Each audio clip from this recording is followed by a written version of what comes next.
The McAlvany Weekly Commentary, covering monetary, economic, and geopolitical news events. We go back in time to gold priced in yen, and it was not that many years ago that gold was 5,000 yen, and then it was 10,000, and it seemed unimaginable that it could go higher, and then 15,000, and then 50,000, and then 100,000, and then 300,000, and it keeps on going. Is it really a story about gold, or is that a story about the yen? Now here are Kevin Orrick and David McAlvany. Welcome to the McAlvany Weekly Commentary. I'm Kevin Orrick along with David McAlvany. David, it's okay to disagree. You know, that seems to be the message. Over the last week and a half, you can still love your adversary and disagree. And I think that message came out very, very clearly. I think maybe I grew up in an odd family. The arguments that we would have as a family were about ideas. And we'd sit around the dinner table and we'd have conversations, and some of them very heated. Like, we would dig our heels in on issues. But it was never about the other person. It was about the ideas.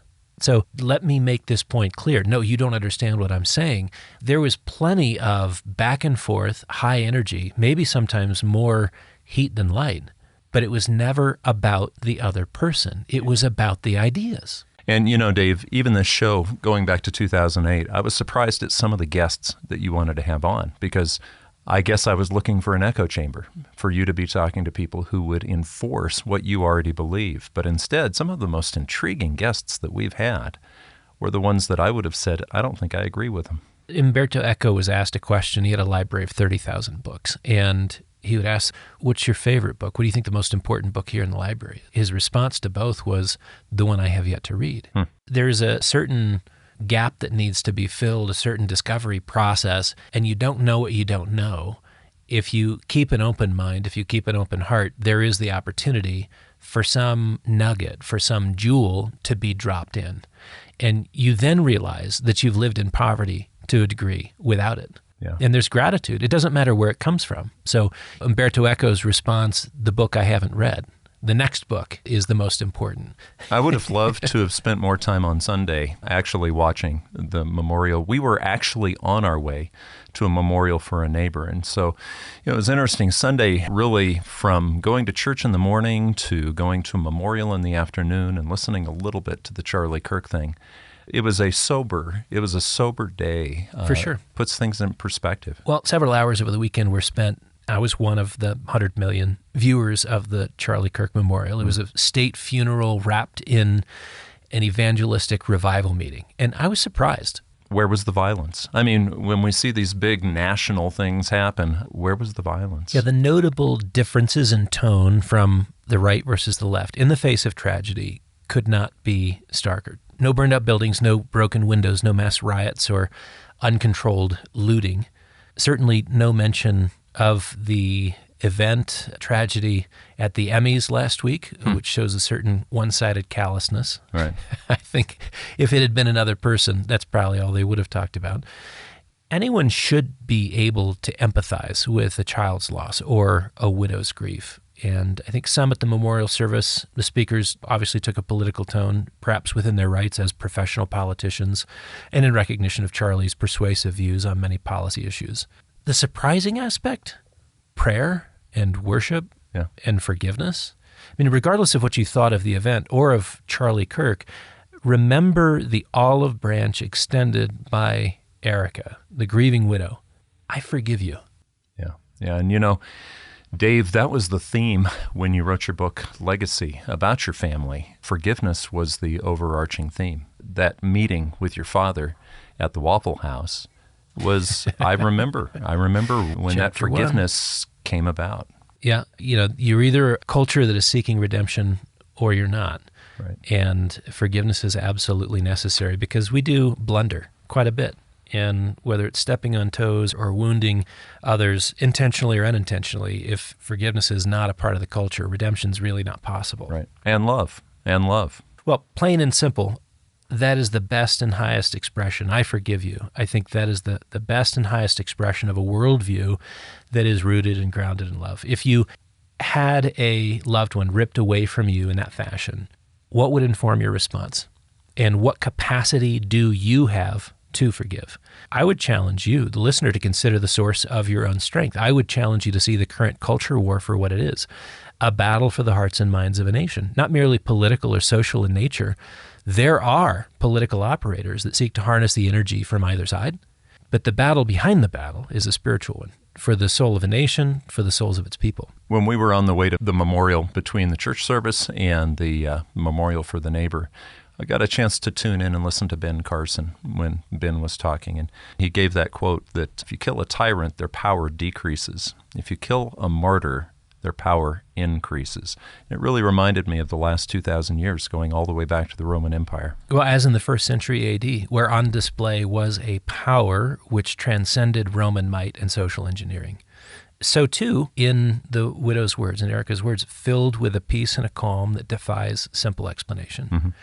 There's a different source for that strength, and it defies death. I mean, if death is all that an adversary can bring, that adversary doesn't understand the nature of the engagement, nor the source of strength upon which that worldview is built.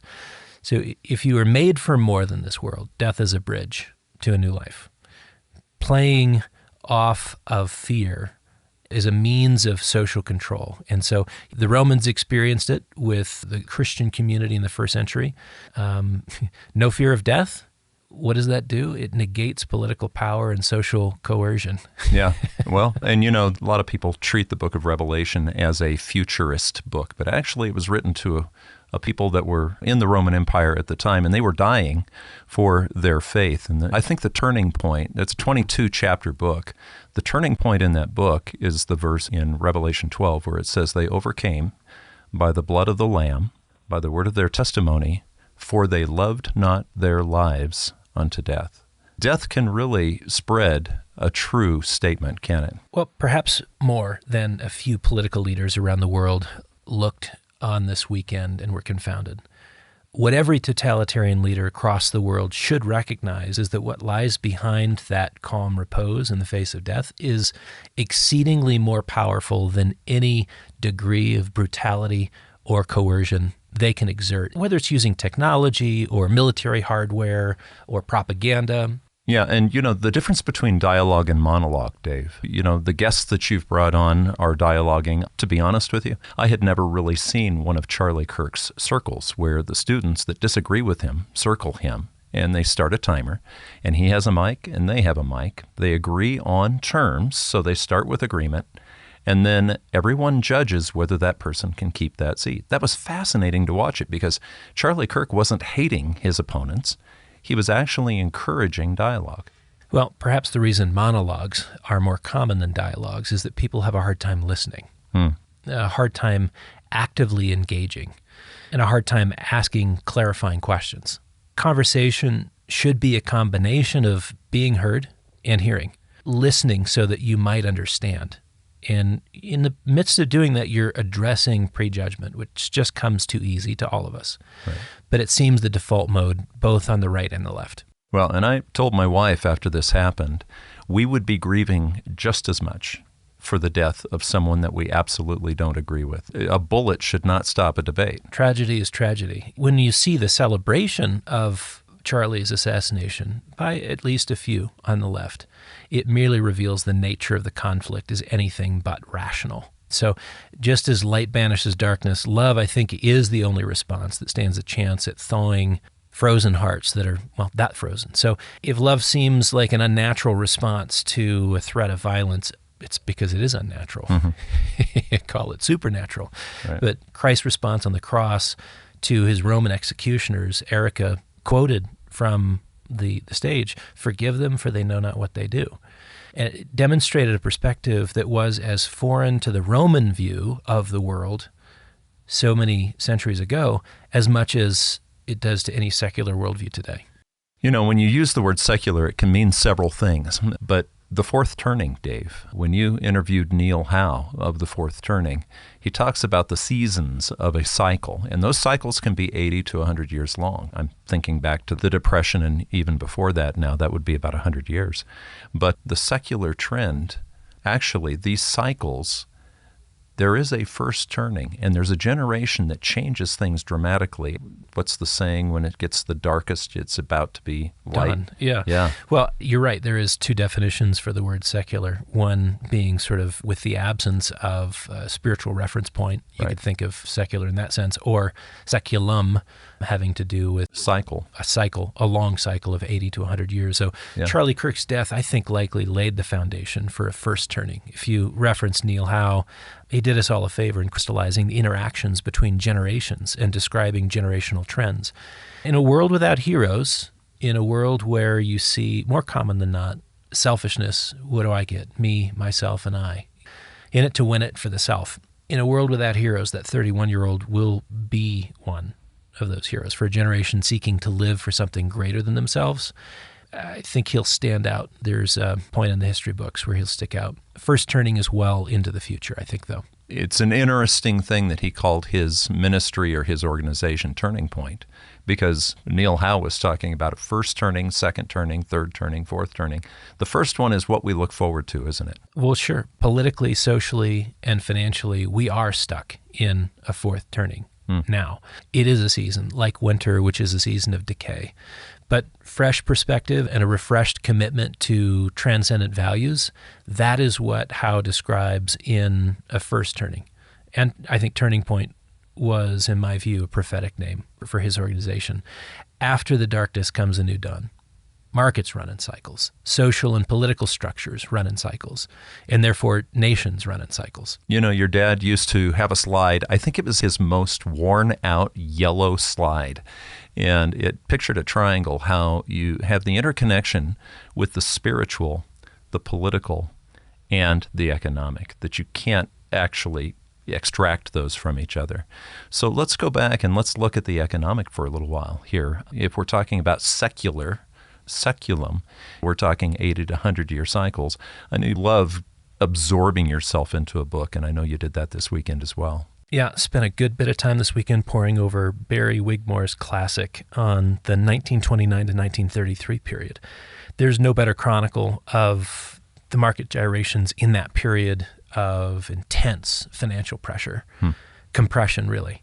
There's no better reminder of it always being darkest before the dawn. You had the sterling crisis emerged in that same time period in the UK, and in that you had the baton of global leadership being passed from the UK to the US.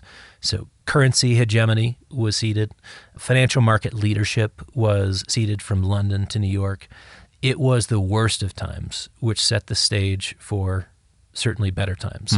From the perspective of the investor stuck in those dark days, you could count the unemployment rolls at 25%. Wow. You could count the bank failures into the thousands. I think ultimately about 3,500 banks failed. You could measure the financial losses in most cases to 80 and 90%, in some cases 100%. Yeah, you gave an example of Goldman Sachs this morning. It was off about 98% from peak to trough. Wow. It was not the end of America, just the corrective end of a cycle that purged credit excess and rampant speculation. The god of the Roaring Twenties was proven to be a false god. Worshipping wealth accumulation and elevated gains, it was symptomatic of late cycle excess. And the cycle turned, as the cycle always does. So one of the things we've talked about many times on the commentary is Ben Bernanke's take on the Depression. And one of his points was, if we weren't constrained by gold, we could have been more flexible. But was Hoover did he underestimate what was actually going on? Yeah, looking at then versus now, I think Hoover did underestimate the level of excess, and thus the level or the degree of decline that followed it. And the pools of liquidity he created to stand in for liquidity being sucked out from the markets proved to be insufficient. I think in that respect, he lacked imagination. He thought it was a common corrective in the business cycle, and he didn't account for just how much excess was in that cycle, which would ultimately be purged. So the tide receded, and the over-leveraged players were revealed to be, as Warren Buffett likes to say, revealed to be swimming naked. Yeah. Well, speaking of swimming, last night over a Talisker, which we do on Monday nights, I asked the question, can we really ever have a liquidity crisis again? I mean, it seems to me like the impulse to print money, lower interest rates in the face of inflation, and print money, can we actually have a liquidity crisis again? Right. So we talked about then in the 1930s. Now we have a central bank community and a political class that's far more sensitive to their constituents. And of course, their tenure in office is much more tied to the vote. We only had what we know today as universal suffrage following World War II.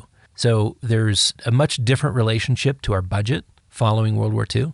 So the Fed became politically sensitive after that. And I think the tools available, I think politicians became more constituent sensitive, is what I would say. And, the tools available and the imagination today is active, it's robust. A depression like that of the 1930s is far more unlikely. Not that it's impossible, but it's far more unlikely with the will and the way open to papering over and propping up bubble dynamics. Okay, so if we have a stagnant economy, the way that they'll probably apply pressure to that economy is by applying liquidity. That's right, and there's no limits to that. The critique was, we didn't have enough liquidity to address a market decline and a banking crisis, and so gold was at fault. Actually, it was the excesses of the credit market that led to a significant decline. And then, as an afterthought, gold played a part in there being a scarcity of liquidity. Right. But I think if we end up with a stagnant economy in this era now, we have the power of the digital printing presses, not just a physical printing press for money, but ones and zeros and unlimited credit. Do you think that's what's happening to gold and silver? They're seeing that. That's what I believe the price of gold and silver are a reflection of. There is a growing realization amongst investors that the dollar is here and now impaired. So to the degree that the political elite and the central bank community are required to keep a financial bubble from bursting, the trade-off is in currency stability. So speaking of stability, you brought something up in today's meeting before we came into the studio about the hedging going on right now of foreign assets coming into the market. The foreigners in the beginning of the year didn't feel they need to hedge the dollar. At this point, they're really, really hedging the dollar. Yeah, last week the Financial Times wrote of the trend we've been discussing, which is the dollar's future viability being discounted, right? Yeah. So why, with a massive run higher in equities from April to the present, has the dollar failed to recover any part of its first half 2025 losses? Right, so normally they move in lockstep. They move down together, but the dollar stayed down and equities have come back up. So while foreigners are still interested in U.S. assets, this is what's highlighted in the Financial Times article, they're not interested in U.S. dollar risk. So approximately 80% of inflows from foreign investors into U.S. equities and equity ETFs are now currency hedged. And that wasn't the case in the beginning of the year. 20% was hedged at the beginning of the year. Okay. So it's flipped radically. Hedging of currency downside exerts pressure on the currency in question. Hedging any asset will do that. You short something that you're long and you create a neutral position, but in the process of shorting it, you are creating a degree of pressure. It was the co-head of global FX strategy, foreign exchange strategy at JP Morgan, who said in that article, it's not a sell America moment, it's a hedge the dollar moment. And then he went on to say that the hedging flow will exacerbate the dollar weakness move. Yeah, explain that. So when people are actually shorting or going long something, it actually exacerbates the movement, correct? And so in this case, they're shorting the dollar. That's right. So foreigners are betting that the dollar is in a secular bear market. Yeah. And as we discussed previously, foreign capital, like domestic capital, has experienced a 12% year-to-date gain in the S&P 500. Which sounds impressive until you contrast that with the currency. But foreign capital gave back 10%. Yeah. Retaining only 2% after the currency exchange. And frankly, 2% is an insufficient premium if you're talking about equity risk premium. Yeah. You need to be paid more to endure the volatility. Exactly right. There's upside in equities. There's also downside. There should be some measure of added benefit over bonds if you're going to take that extra risk. And frankly, 2% is not enough. So you either don't buy U.S. assets, or if you don't want the dollar exposure, you sell those U.S. assets, or, as they've been doing since the beginning of the year, you hedge your currency risk. We're not talking 6 figures. We're not talking 9 figures. We're not talking 12 figures. We're talking 13. I mean, we're talking trillions. We're talking about trillions of dollars, and that all assumes that you have nominal growth in equities. Try hedging a few $1 trillion of equity risk alongside your currency risk and see what dynamics in the market unfold at that point. So just like the dollar, which has been under pressure in part from hedging dollar risk, you can also hedge equity risk. And when you do, you create a certain dimension of pressure on equities. That's what emerges. And of course, the cost to hedge goes up in light of the nearness of concern or risk. If the cost to hedge either currency risk or equity volatility increases, there's a theoretical threshold which should trigger a sell. Just get out of the asset altogether. So when we had Richard Buchstaber on the program, he wrote the book, The Demon of Our Own Design.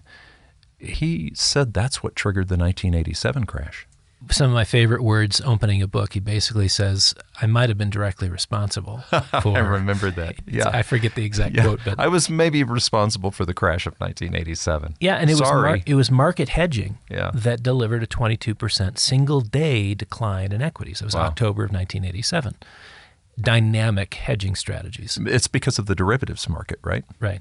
So in June, the Bank of International Settlements noted the contribution to dollar weakness coming from hedging by non-U.S. institutions. And this includes some really big pension funds in Europe. The reason why hedging is ultimately unreliable is that the derivatives market depends on counterparty performance under pressure. Let that sink in. Right. You're making a bet. Somebody else is helping facilitate that bet. They have to have financial viability in order to help you maintain your hedge. And as I've reviewed this weekend, counterparties and market makers in that 1929 to 1933 period were overwhelmed with volumes that ultimately sealed their demise. One of the greatest things that I learned back in the 80s before I came to work for your dad was that gold has no counterparty risk. That's an amazing statement. It carries its wealth everywhere it goes, and you're not really relying on anyone else to be able to pay up. Right. Gold is another hedge, but owning a hedge that has no counterparty risk is unique in the financial world. Yeah. This is an absolutely critical point. What other assets could you own, do you own, that provide liquidity, that provide volatility dampening, and provide agency within the market when those things are being stripped away from market participants? Yeah. So in this time frame, I would suggest that gold, which is a defense, is an insurance for wealth. I would suggest that your best offense is a good defense. Yeah, and we have mentioned over the last few months that this is a strange repricing of gold that's going on. It's a de-dollarization worldwide, but the average person still hasn't really bought into this. They don't really see or understand what you just now said. No, but the world is warming to the idea of owning gold and silver. It is a bet on wealth insurance in an age of central bank activism, and I think we see central banks acting on that because they know the extent of their own activism and the implications of it. Right. It is a bet on wealth insurance in an age of geopolitical conflict, and we certainly have more than our fair share of that. It is a bet on wealth insurance in a period of global fiscal policy dysfunction. And I say global because we are not alone in our fiscal policy dysfunction. We highlighted this a few weeks ago when the French Prime Minister was ousted for suggesting that they needed to do better in terms of managing their inflows and outflows. They're running deficits, and he's looking for a way to cut spending. Right. And just this last week, hundreds of thousands of French are in the streets protesting, even violently, the notion of austerity. Of course, they're not offering a reasonable alternative. Like if you have a budget that is blowing out, last year, 2024 was 5.6% of GDP, the largest in all of the euro area. And yet it's just, don't make us pay. Don't make us pay. We're not willing to pay the price. Well, and oftentimes governments don't do the right thing, but we have often said, if your government's not going to put your currency in a gold standard, you put yourself on a gold standard. And, we see, like in India, the bride wears her wealth everywhere she goes. I mean, this goes back a long time. I think, too, when we think of wealth insurance, the other aspect is that it's an expression of wealth insurance in a period of rapid currency devaluation. Then in the early 30s, it was the pound sterling. Now it's the US dollar.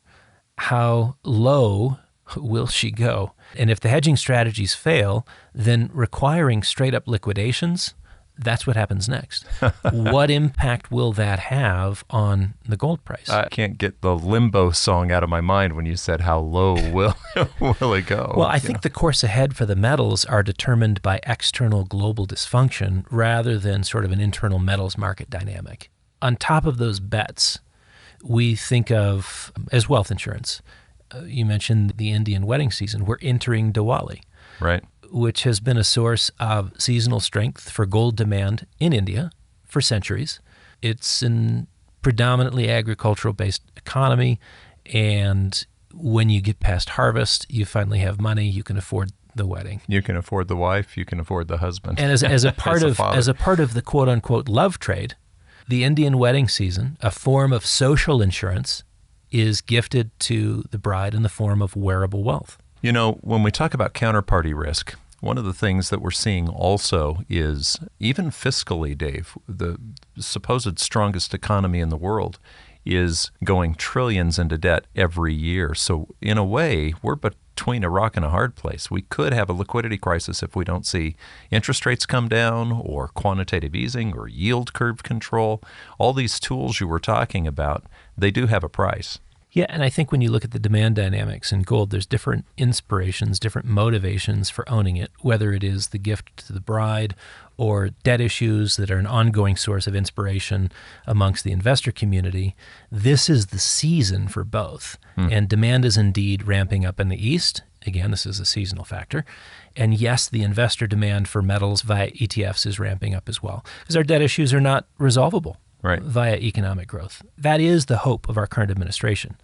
If we can run the economy hot and tolerate a level of inflation that, when combined, allows us to alleviate our debt pressures, we should not have to be worried about this mountain of debt, $37 trillion and counting. Yeah, and how quickly is that piling up? I mean, we're talking $1 trillion within a matter of months. And counting is the key there. The debt load is increasing $1 trillion every 100 days. Wow. There is no degree of real economic growth, not realistically, no degree of real economic growth that can get ahead of this negative compounding.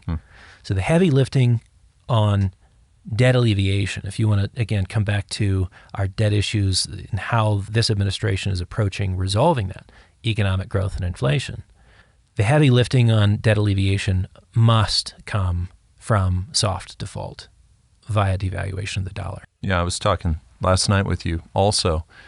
There are sudden devaluations that occur, like with Russia. I remember in the 1990s, a couple of times, they just devalued the Russian currency where everything became dramatically more expensive overnight. That happened in Mexico, too, if I remember right, back in the 1990s. Yeah, and we're not suggesting this as some sort of a speculation. This is Stephen Murin, who's now on the Fed board. He temporarily suspended his role at the White House as economic advisor. And he said very clearly that to reindustrialize a weak dollar policy goes hand in hand with that. The assumption, to your point, is that we can manage the decline. It's gradual, and it's so gradual that it's imperceptible by most, going back to Keynes' idea that not 1 in a million people understands inflation. Now, every one of those million people experience it and experience angst, anxiety, pressure, running out of money before they run out of month. But no one really understands what that dynamic is, which is one of the reasons why it's such an effective policy tool. Yeah. So asked if the price of gold is too hot to handle as it nears $4,000 an ounce, I think the response must be, where are we at in the cycle of dollar decay? Well, we were asked the same question at 3,000 and 2,000 and 1,000. Is gold too high? But the real question is the dollar low enough yet? And I would say that wealth insurance, like fire insurance, is more expensive if a fire is raging just over the hill. Right. It's more important. It's not less important as the flames approach.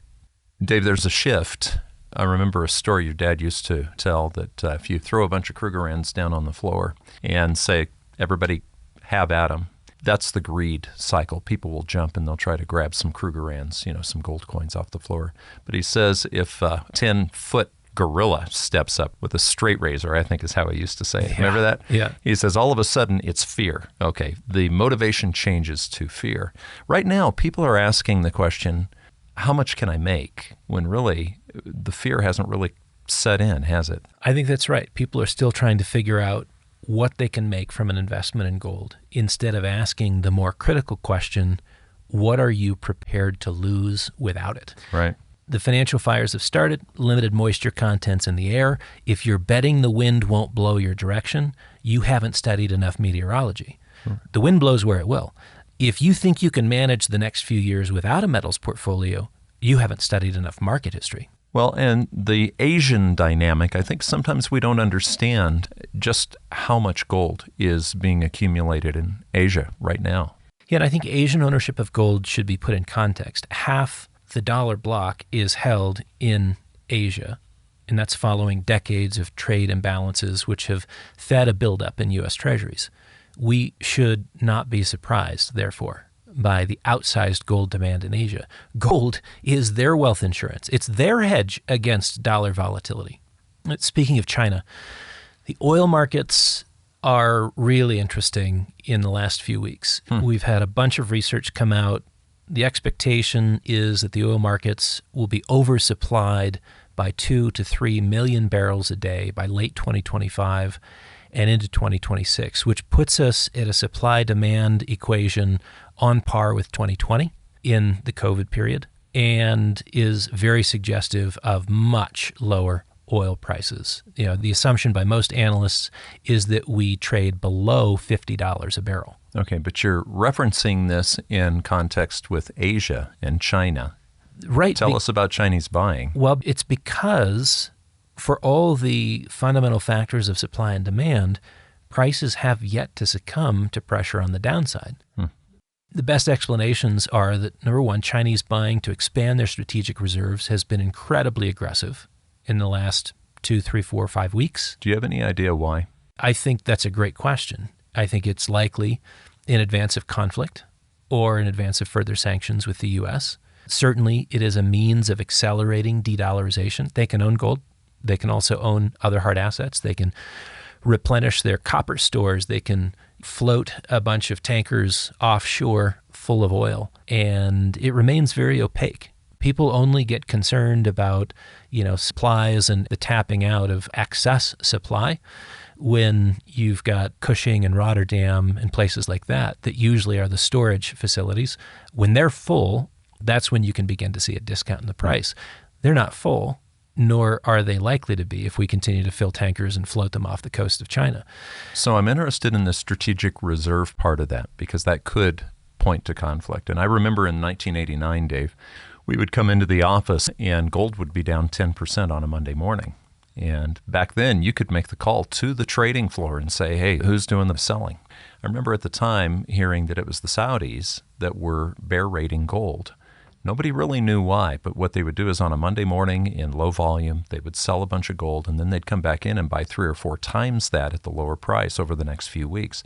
They did that 3 times in 1989, and then we found out in August of 89 that they were preparing for the war that turned out to be the war with Iraq about the invasion of Kuwait. They knew ahead of time, and they were strategically adding to their strategic reserve.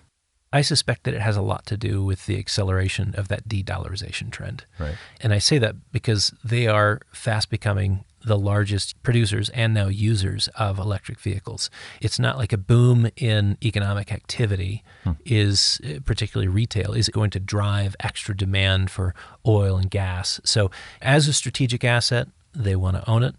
As an alternative to dollars, that's what they're getting, along with gold. But another aspect that's supportive of the oil price is that OPEC Plus has come back to the market and said, we're going to introduce new capacity. We're bringing back supplies that we had taken off the market over the last few years. Do you think they can do that? And that's the question. If OPEC Plus has limited capacity to expand supply, in spite of promising to do so, then you also have a second support in the oil market. It's interesting. We do have decline rates here in the U.S. We've got the shale oil fields, which are in essence rolling over. So production, I don't know if the experts are looking at those production declines in our oil basins, but they might be surprised, in fact, that the price of oil has a much steadier trajectory to a higher level. And I say that in part because you have a reaction in all commodities, in many hard assets, when you're in a devaluation trend with a particular currency. It's going to be reflected in a lot of different currencies. Yeah. And hard assets tend to play well. And speaking of hard assets, before we wrap up here, Morgan Lewis usually gives us a briefing in our meetings on Tuesday before we come into the studio. And he's very much on gold being re-monetized worldwide, that seems to be the theme. And so I just would like your thoughts on that, Dave. Do you think this is actually maybe a shadow re-monetization of gold? Yeah, it's a very good question. And what we're seeing is a shift in thinking by Wall Street, which maybe could have happened a year or two ago if they wanted to play this on a slightly more advantageous basis. But we're dealing with a different world today than we were even 2 years ago. And not just because debt levels are even less sustainable, but I think because those debt levels are unsustainable and because the likely impact is higher inflation and higher rates for a much longer period of time, you begin to see a shift amongst Wall Street elites towards things that make sense in that context. So, for instance, Mike Wilson, Chief Investment Officer at Morgan Stanley, he is proposing a new portfolio structure. The classic 60-40 portfolio mix is 60% equities, 40% bonds. That gives you sort of business cycle coverage. When equities are not doing well, bonds tend to perform just fine. They buffer and they moderate volatility in a portfolio. And that's the strategy most brokers use, even to this day, since 1971. That's really. right. I think that what that fails to recognize is how correlations across those two asset classes, and throw in real estate as well, they tend to move to a one-to-one relationship. Correlation converges in periods of market stress. We had that in April.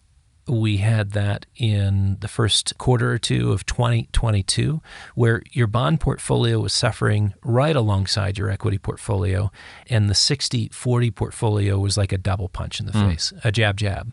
And so what Mike Wilson's suggesting is that in the environment we're in and moving towards, a 60-20-20 portfolio makes a lot more sense. So 60% equities, 20% bonds, and 20% gold? And 20% gold, if you can believe it. And this is out of Morgan Stanley. Right. I cut my teeth on Wall Street at Morgan Stanley, very influenced by the likes of Barton Biggs and Stephen Roach, and never was there a conversation to be had about owning gold. Never was there a suggestion that a standard portfolio mix should be 60-20-20. So when we talk about the interest in ETFs, when we talk about this being a season, both Diwali and a season more generally, period of time where the ETFs demand for them is ramping up, this, I think, is the front edge of that, where investors begin to rethink their portfolio allocation, where they rethink where is the 90% of my gains coming from. And statistics studies would show that 90% of your gains come from having the right asset allocation. And what's being suggested is a new allocation model, 60-20-20. That, I think, sets the stage for a very fascinating 2026. Again, I don't think there's a way that we can wrap our minds around the price of gold going considerably higher unless we appreciate that ultimately it's reflecting a lower dollar value. How low can you go? Yeah, and that's where we go back in time to gold priced in yen, and it was not that many years ago that gold was 5,000 yen. And then it was 10,000, and it seemed unimaginable that it could go higher. And then 15,000, and then 50,000, and then 100,000, and then 300,000, and it keeps on going.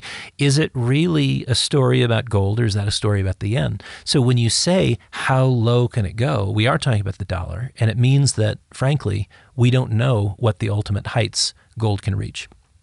You've been listening to the McAlvany Weekly Commentary. I'm Kevin Orrick, along with David McAlvany. You can find us at McAlvany.com, McAlvany.com, and you can call us at 800-525-27 9556. This has been the McAlvany Weekly Commentary. The views expressed should not be considered to be a solicitation or a recommendation for your investment portfolio.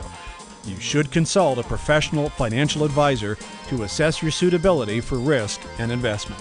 Join us again next week for a new edition of the McAlvany Weekly Commentary.